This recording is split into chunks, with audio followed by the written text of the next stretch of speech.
This video is titled on the YouTube channel is Special Applications of Q equals mCp delta T, so I'm going to run through a couple of them. I've drawn a high quality diagram here where you can tell that I have a styrofoam cup full of water.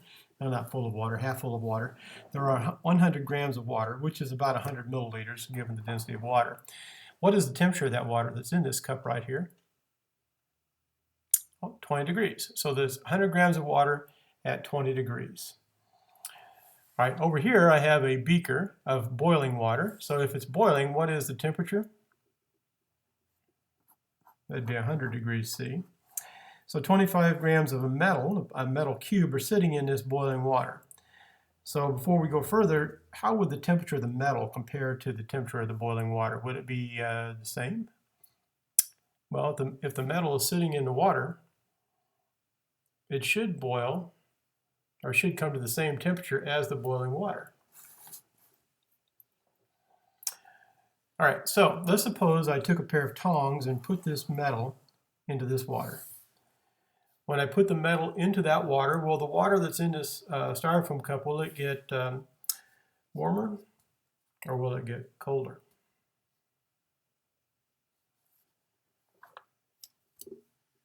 Well, I would think the water that's in here is going to get warmer because this is metal at 100 degrees. I'm going to throw it in here.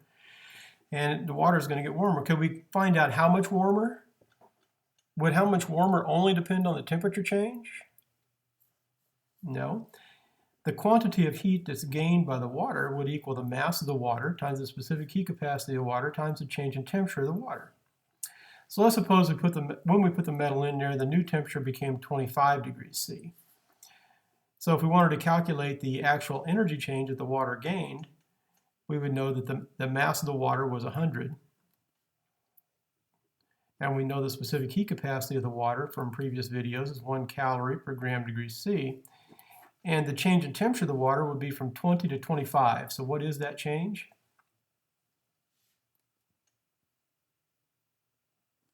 So it'd be a 5-degree change. So 100 times 1 times 5 is 500 calories.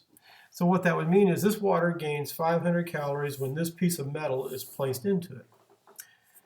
Now, a special application of the Q equals mCp delta T formula is that you can use it to calculate heat capacities for unknown metals. You could use it to calculate the change in temperature of the unknown metal if you knew the heat capacity.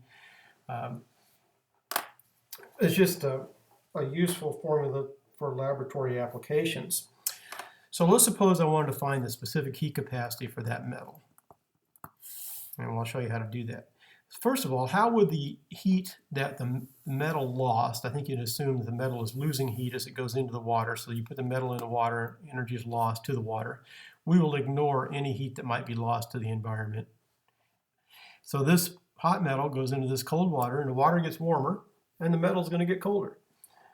So what is going to be the heat change of the metal? How would you represent that? Well, Q of the metal would equal the mass of the metal times the specific heat capacity times the temperature change of the metal. Well, the mass of the metal we know, if when I put it in here the water gets warmer and the metal gets colder, then we know that the heat that was lost by the metal would be equal to the heat that was gained by the water. So they'd equal each other. Now, we know the change in temperature of the metal would be whatever the starting temperature was, which we said a minute ago was 100, and the change in temperature, the final temperature of the metal, would be the same as the final temperature of the water, because when you put the metal into this water, instead of being 100, now it's going to be the same as the temperature of this water, which ends at 25 degrees C. So the final temperature of the metal would be 25. So we started at 100, and we ended at 25 for the metal. So what is the change in temperature of the metal? Let me subtract, that'd be 75 degrees. So delta T for the metal would be 75. All right, the mass of the metal, we said was 25 grams. We're trying to solve for the specific heat capacity. And then what was Q of the metal? It's the same as Q of the water. So it'd be 500 calories. So now how do you solve that equation? Well, you need to isolate this variable, so you need to divide both sides by 25 and by 75.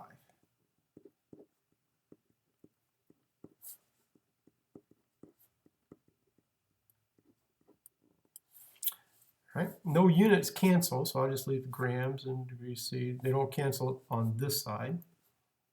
They do cancel over here. So now let's go ahead and do the math. We'd have 500 divided by 25 divided by 75. Whoops, I hit 78.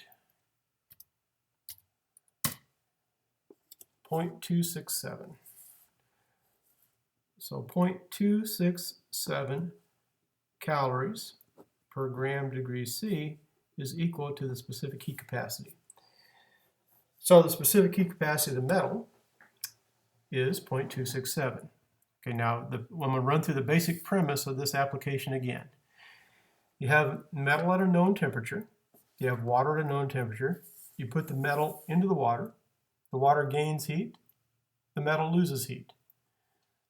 The quantity of heat gained here is equal to the quantity of heat lost there, due to the law of conservation of energy. So we can calculate the amount of heat gained by using the mass of the water, the specific heat capacity of the water, and the change in temperature of the water. Remember, it went from 20 to 25. Once we know that, we can plug that in for the change in heat of the metal. If we know the mass of the metal and the change in temperature of the metal, we can solve for the specific heat capacity of the metal. And you can use these relationships to find change in temperature of the metal or to find mass of metal. And this is a lab that we would commonly do if we were in class under normal circumstances. All right, now let's carry that on a little further.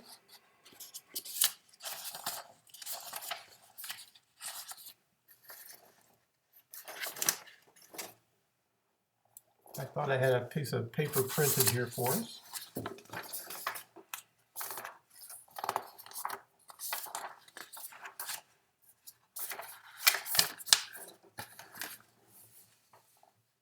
Finally found it. Okay, this device is called a calorimeter.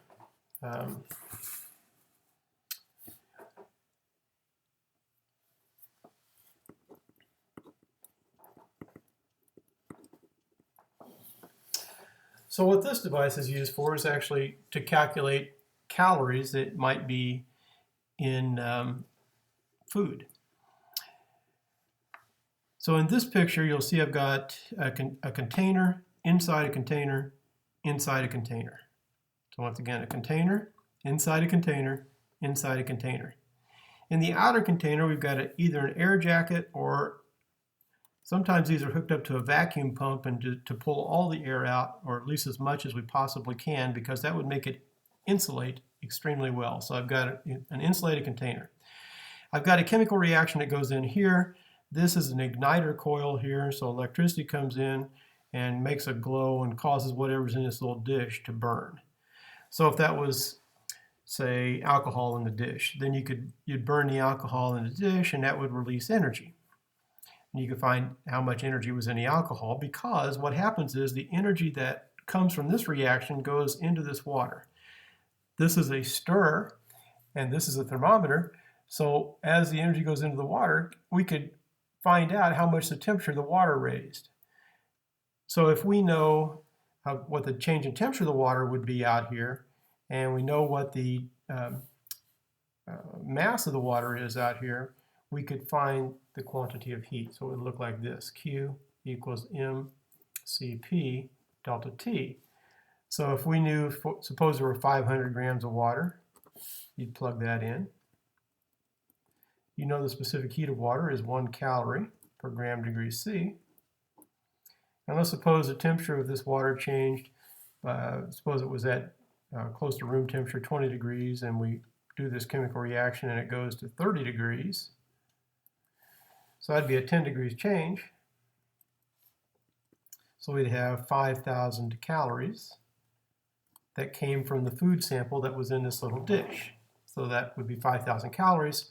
In food calories, that would be 5 capital C calories, kilocalories. for food calories. All right, so that's another application of the Q equals mCp delta T formula. Just like this was a special application where you could take a metal or something and put it into cold water and find the specific heat capacity or the change in temperature if you knew different variables. That's one special application. Then the idea of heat being transferred from a chemical reaction into a water here is a way to calculate energy changes as you burn food, or as you could also do fuels. As you burn fuels, you could figure out which fuel would give you the most calories per gram or the most energy per gram of fuel. So this device is called a calorimeter or a calorie meter. It measures calories in food because calories are a unit of food contains energy, which is measured in calories, a unit of heat, not temperature. All right, so calorimeter is how you measure energy change during a chemical reaction. I might also mention that this is a container that doesn't expand or contract, so it has to be very well built, and all the energy from this reaction would transfer into the water. We can measure the heat change of the water, find out the amount of energy that was in the thing that we burned. All right, that's the end of this special applications video.